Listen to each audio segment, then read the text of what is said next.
More breaking news. We're getting a new video of one of the teen suspects accused of tossing homemade bombs near the home of the New York City mayor.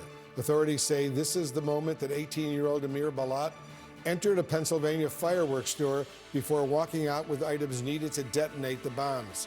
Balat and 19-year-old Ibrahim Kayumi are both U.S. citizens from Pennsylvania, according to court documents. They claim they were inspired by ISIS. Both are charged with multiple crimes, including use of a weapon of mass destruction. No devices exploded.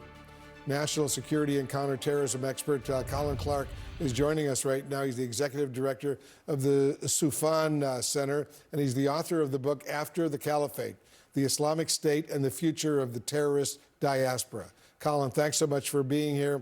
The president has said ISIS was destroyed on his watch. Is the group still active, though, in trying to push attacks against countries like the U.S.? Are there other ISIS-inspired terrorists out there who want to kill Americans?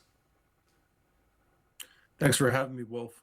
Well, first, let's make clear that ISIS has not been destroyed. This group is very much alive and well in Syria, parts of Iraq, and throughout the world through its various affiliates.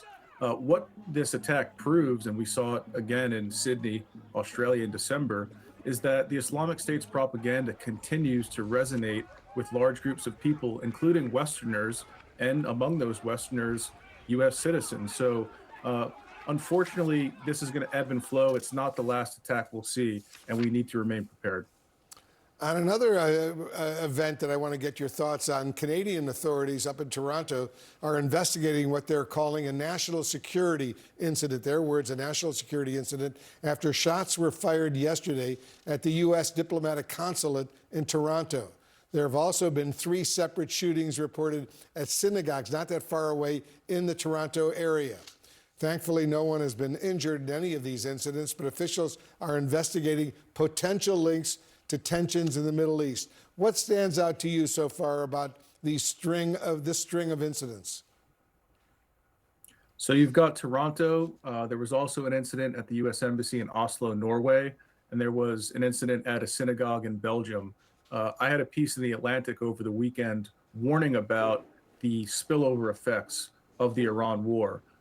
Iranian proxies or individuals inspired by Iran or hired by Iran to launch attacks in the West. I think we're in the early stages of this conflict, but it's existential for the regime. So I would very much expect to see more attacks of this sort. More attacks at U.S. diplomatic missions, U.S. Buildings, and more attacks against synagogues as well. Is that what you're saying? Against really any American, Israeli, or Jewish interests worldwide. We've seen this in the past. It's against the buildings themselves of symbols and potentially against individuals. And so we need to be very careful moving forward. Good point. Speaking of the war in Iran, there's growing concern right now among U.S. counterterrorism officials that Iranian sleeper cells, as they're called, perhaps even proxies of the regime, could still launch attacks here in the U.S. and indeed around the world. How likely do you think that is? Look, it's hard to put a percentage on this and say it's 44% likely. The chances are greater than 0. And we know from previous arrests of Hezbollah operatives here in the United States that individuals admitted to being part of sleeper cells and that they were told to operationalize in the event of a war between the U.S. and Iran. We're at that stage. The supreme leader, one of the holiest individuals in all of Shia Islam, has been killed. I would very much expect to see something, if we were ever going to see an Iranian sleeper cell happen, over the course of the next few weeks.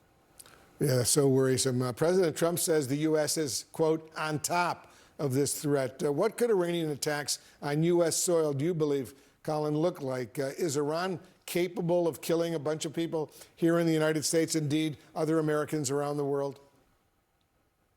Well, we know Iran is capable of killing people. We just look at history. 1992 and 1994, Hezbollah bombings in Argentina. 1996, Khobar Towers in Saudi Arabia. And in 2012, a bus bombing of Israeli tourists in Burgos, Bulgaria. Clearly, they have the intent. They have the capabilities. In the United States, it's a little bit of a harder target. Thankfully, we have world-class intelligence agencies and law enforcement. But this is a major concern. This is not about threat inflation. We're in a hot war with the Iranians right now, and I expect them to pull out all the stops. Yeah, I suspect you're right. Colin Clarke, thanks so much for joining us. And we'll have more news when we come back.